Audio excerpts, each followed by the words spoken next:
Ты слушаешь Радио Мария.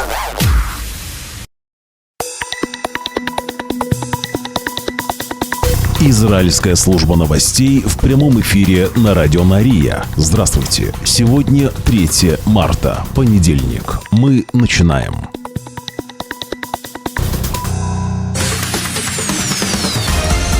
Главные новости Израиля.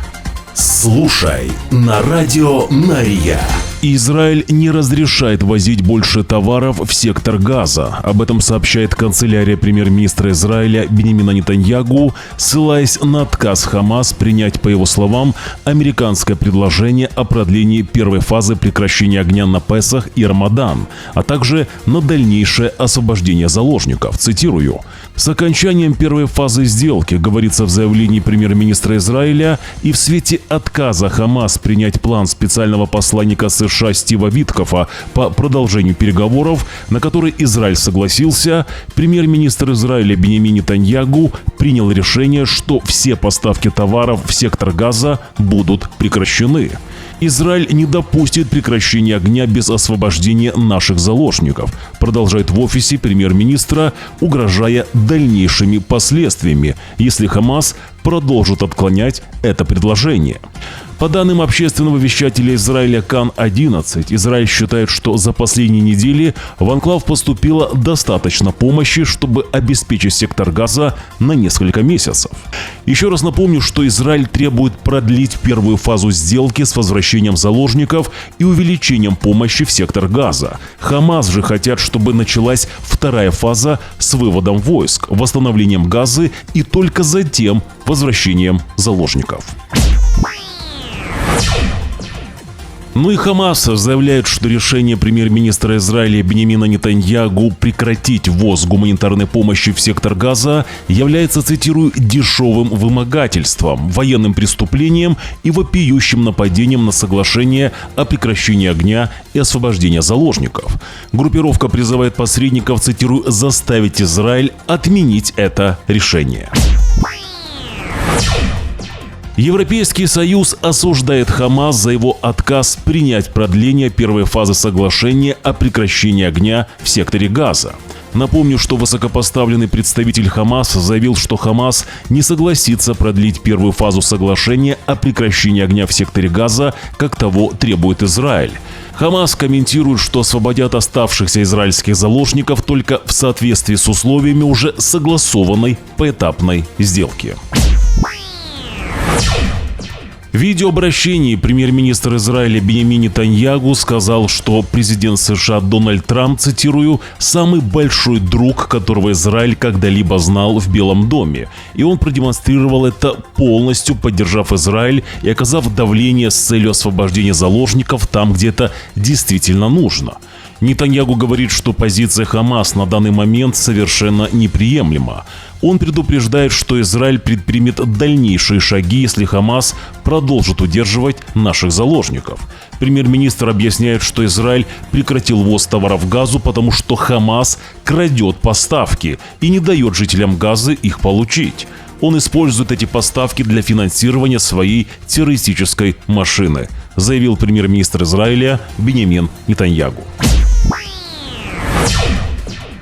Саудовская Аравия осуждает решение Израиля заблокировать поставки гуманитарной помощи в сектор Газа, называя это шантажом, поскольку переговоры о продлении хрупкого перемирия в войне, похоже, зашли в тупик. Цитирую: «Прекратить ввоз гуманитарной помощи в сектор Газа и ее использование в качестве инструмента шантажа и коллективного наказания является вопиющим нарушением международного права и прямым нарушением норм международного гуманитарного права», говорится в заявлении Министерства иностранных дел Саудовской Аравии. В это же время Египет, который выступал в качестве ключевого посредника между Израилем и Хамас, осуждает закрытие Израилем КПП в секторе Газа для поставок гуманитарной помощи и обвиняет нас, Израиль, в использовании, цитирую, «голода в качестве оружия». Добавлю, что ранее министр иностранных дел Израиля Гидеон Саар заявил, что жителям Газы не может грозить голод, прокомментировав, что это ложь, которую распространяют на протяжении всей войны. Мы увидели, что когда наших заложников освободили, террористы и толпа выглядели совершенно нормально. Единственными, кто выглядел так, как будто они голодали, были наши заложники, сказал Гидеон Саар. Коалиционные законодатели приветствуют решение премьер-министра Израиля Биньямина Нетаньягу не пропускать больше помощи в сектор Газа. Цитирую. «Решение Нетаньягу полностью прекратить поток гуманитарной помощи в Газу до тех пор, пока Хамас не будет уничтожен или же полностью не капитулирует, и все наши заложники не будут возвращены, является важным шагом в правильном направлении», написал в соцсети X министр финансов Израиля Бецалель Смотрич. Израилю необходимо открыть врата ада как можно быстрее, пока Израиль не достигнет полной победы, добавил министр финансов. Ну и в продолжение темы отсутствия еды в секторе Газа. Давайте сейчас посмотрим видеоверсию наших новостей на YouTube-канале Радио Нария, что происходит в секторе Газа и есть ли там еда. Без комментариев.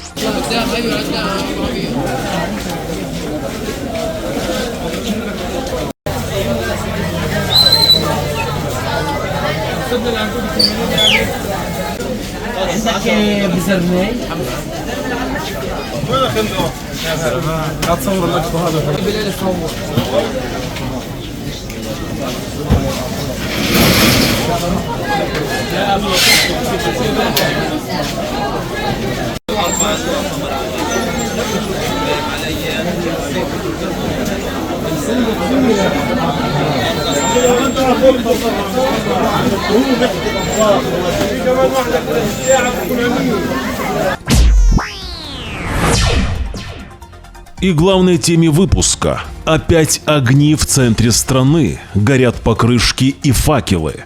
Вчера, 2 марта, тысячи людей вышли на демонстрацию возле резиденции премьер-министра Израиля в Иерусалиме, требуя продолжить соглашение о прекращении огня в секторе Газа, чтобы добиться освобождения большего числа заложников.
У резиденции премьер-министра Израиля Биньямина Нетаньягу в Иерусалиме были потасовки протестующих и стражей порядка. Сотни протестующих сломали полицейские заграждения и зажгли костры на дороге.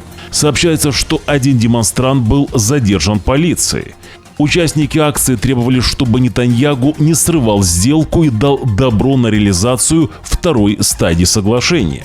Согласно заявлению полиции Израиля, цитирую, демонстранты решили нарушить порядок. Они зажгли фаеры, разводили костры, мешали движению транспорта в этом районе, комментируют стражи порядка.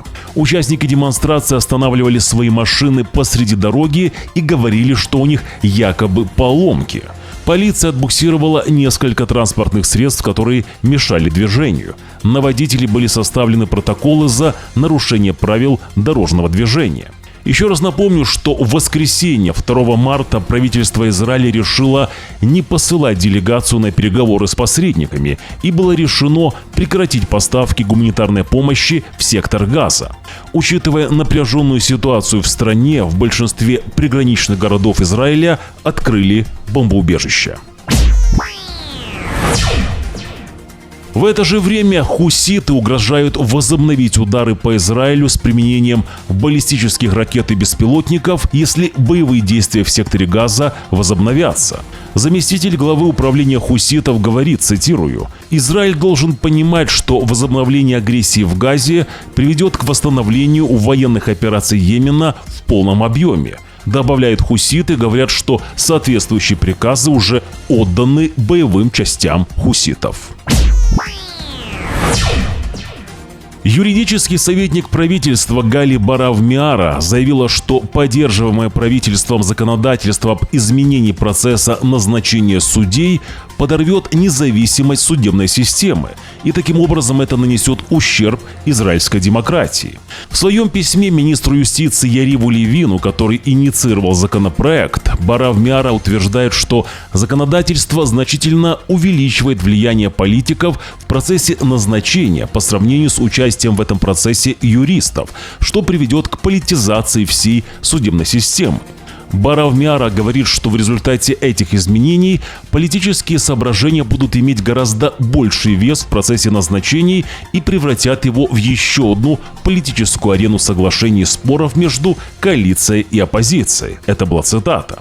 Пока же Барав Миара размышляла о судебной реформе, ее сын так и не был наказан за то, что украл бронежилет у сослуживца. Напомню, что 14-й телеканал израильского телевидения ранее показал кадры, как сын Миары крадет бронежилет у сослуживца в военной части. Перед тем, как украсть бронежилет, молодой человек накрыл его курткой, и уже вместе с курткой он и подхватил бронежилет. Сейчас эти кадры вы видите на ваших экранах видеоверсии наших новостей на YouTube-канале Радио Нария. Еще раз напомню, что эти кадры были в эфире 14-го телеканала.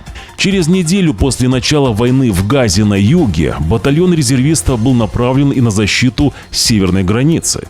Во время подготовки один из резервистов обнаружил, что его личное снаряжение, включая и керамический бронежилет, пропал.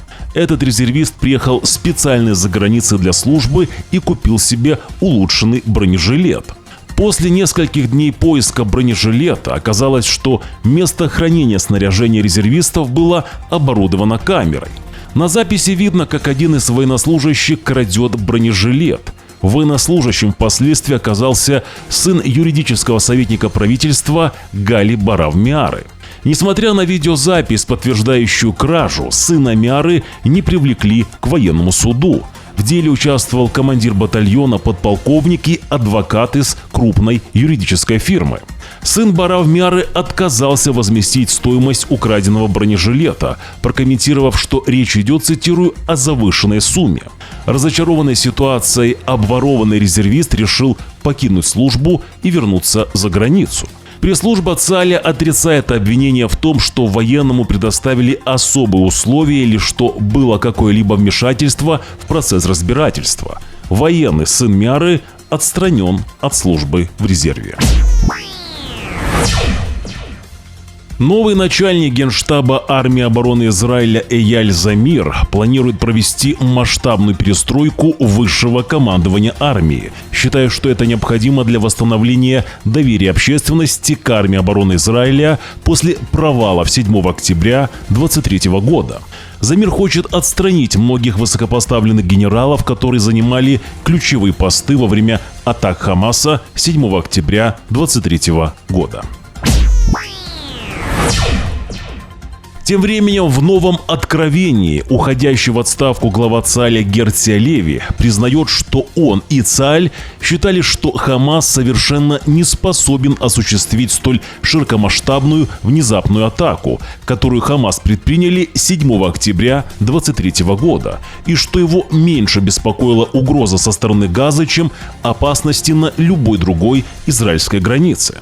Алеви добавляет, что концепция ЦАЛЯ рухнула 7 октября, и что он знает, что последними словами многих израильских граждан в тот день были «Где ЦАЛЬ?». Алеви добавляет, что армия обороны Израиля ожидала от себя чего-то совсем иного и никогда не думала, что может произойти что-то подобное, как 7 октября. Очевидно, что она действовала бы по-другому, если бы знала, что это может произойти, продолжает Герци Алеви. Мы считали, что Хамас – это ограниченная военная сила. Мы не рассматривали сценарий широкомасштабной внезапной атаки как реалистичный сценарий. И если бы произошло что-то подобное, мы предполагали, что получим предупреждение заранее от военной разведки или еще от кого-то, говорит Герси Алеви. Спустя несколько месяцев окружной суд Тель-Авива наконец-то принял решение и оправдал Яну Ицкович за то, что она лишила жизни своего 6-летнего сына, постановив, что женщина не несла ответственности за свои действия в момент инцидента. Суд заявил, что в заключении психиатра, предоставленном в феврале, установлено, что Ицкович находилась, цитирую, в активном психотическом состоянии. Напомню, что в августе 2024 года Ицкович предъявили обвинение в лишении жизни ее сына, а также собаки. В то время Ицкович заявила суду, что ее семью похитили инопланетяне, а она подвергалась нападениям на космическом корабле. Также Ицкович во время допроса в полиции рассказала, что принимала запрещенку и выпила лак для ногтей. После этого взяла топор и пошла на улицу. Добавлю, что суд постановил, что Ицкович будет проходить психиатрическое лечение на протяжении 25 лет. Далее же напоминаем вам, что появился фейковый канал новостей Израиля. Канал, где распространяется ложь. Если вы увидели фейковый канал, сообщите об этом в нашу редакцию. Фейковый канал использует обложки видео, которые очень похожи на обложки канала Радио Нария. Обратите внимание, на оригинальном канале Радио Нария на обложке видео указано, что это Радио Нария. Также и наш канал называется Радио Нария. Не смотрите фейки и ложь. Будьте всегда с нами на связи. Подпишитесь на наш телеграм-канал. Ссылка на наш телеграм-канал будет в первом закрепленном комментарии под этим видео. Также, если вы смотрите нас по телевизору, своим телефоном отсканируйте QR-код на ваших экранах.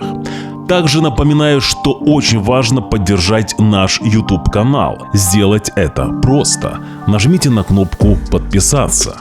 Также под этим видео нажмите на палец вверх, если видео вам понравилось, или же на палец вниз, если видео не понравилось. Оставьте свой комментарий. Благодарность и нашим спонсорам. Их имена сейчас на ваших экранах. Израильская служба новостей желает вам хорошего дня. Уже завтра, во вторник, 4 марта, в 6 часов утра по Иерусалиму, мы снова в прямом эфире. Вы должны знать правду. До встречи.